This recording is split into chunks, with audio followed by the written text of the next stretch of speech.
In this video essay, I will talk about the narrative of two important eras in film history. The first is the golden age of Hollywood, the classical Hollywood cinema. The one with the line with the nut? Oh, yeah. What about it? Well, she meets this stupid cowboy from Texas, of all places, and she falls for him. The period How do you lasted know? between She's always- 1927 and the early 1960s. An identifiable cinematic form emerged during this period called classical Hollywood style. Films from this period have captivated the world and remain a classic to this day. Last night we said a great many things. You said I was to do the thinking for both of us. Well, I've done a lot of it since then. It all adds up to one thing. You're getting on that plane with Victor where you belong. But Richard, no one. Now, you've got to listen. The other period is Italian Neorealism. Italian Neorealism is a national film movement characterized by stories set amongst the poor and the working class. Italian neorealist films mostly contend with the difficult economic and moral conditions of post-World War II in Italy. The movement was active from 1944 until 1952. Its impact nevertheless has been enormous, not only on Italian films but also on French New Wave cinema, the Polish film school, and ultimately on films all over the world.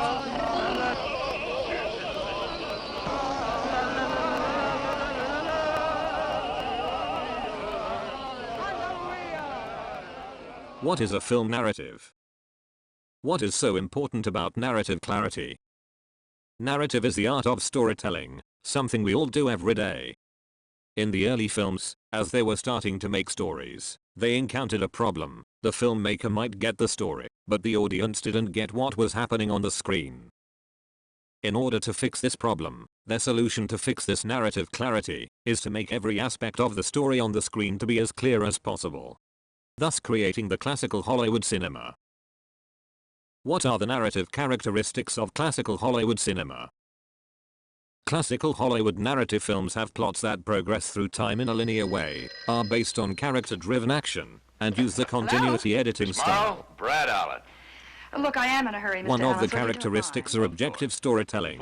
The audience in a Hollywood film knows more than the characters do.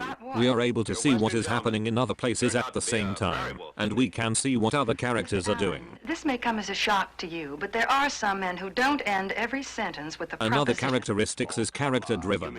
The American style of cinema is almost exclusively concerned with individual characters.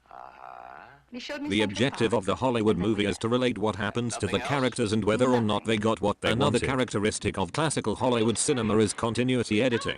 A typical feature film has between 800 and 1,200 shots. Editing is designed to render all these shot changes invisible or imperceptible. Editing in the invisible style serves to hide any jumps or discontinuities that would alert the viewer to non-reality.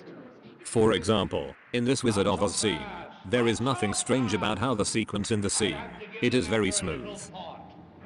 Another characteristic is misdone scene, whose sole function is to manufacture realism. For example, in Wizard of Oz, the filmmaker has to make it seem like the setting is believable and not fake. What are the narrative characteristics of Italian neorealism?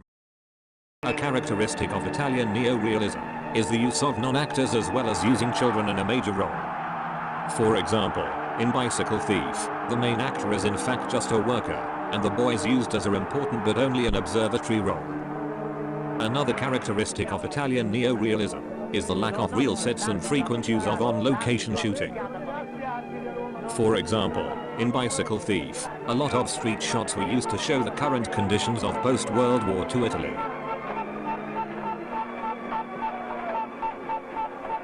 Another characteristic of Italian neorealism is the contemporary subject matter, which are the social issues happening in Italy post-World War II. The economy of Italy was going down and the country was still divided. It was not a good place to be in. Neorealist filmmakers wanted to show the contemporary state of Italy. They believed that they had the responsibility to show what is reality in Italy to the world. Guarda, prete, guarda, sei soddisfatto? Questa è la tua carità cristiana. Questo è il tuo amore per il tuo fratello in Cristo. So what are the differences in the film narratives of classical Hollywood cinema and Italian neorealism? Classical Hollywood cinema is a character-driven movement motivated by psychological rather than social concerns. Italian neorealism is motivated solely on social concerns. According to David Bordwell, an esteemed film historian, he believes that classical Hollywood cinema been heavily influenced by the ideas of the Renaissance and its resurgence of mankind as the focal point. The prime function of art is mimesis, which is to imitate. From the Renaissance up to the modernism of Impressionism and Cubism, art has evolved from direct modes of representation to others that are more conceptual and abstract, like filmmaking. After years of filmmaking, classical Hollywood cinema has evolved from its roots in Renaissance. Italian neorealism is a movement that focuses back on the realism of mankind and society, so in the core, both classical Hollywood cinema as well as Italian neorealism are heavily connected in its roots of art. Though their styles may be different but their core is the same, this is the conclusion that I found after the research.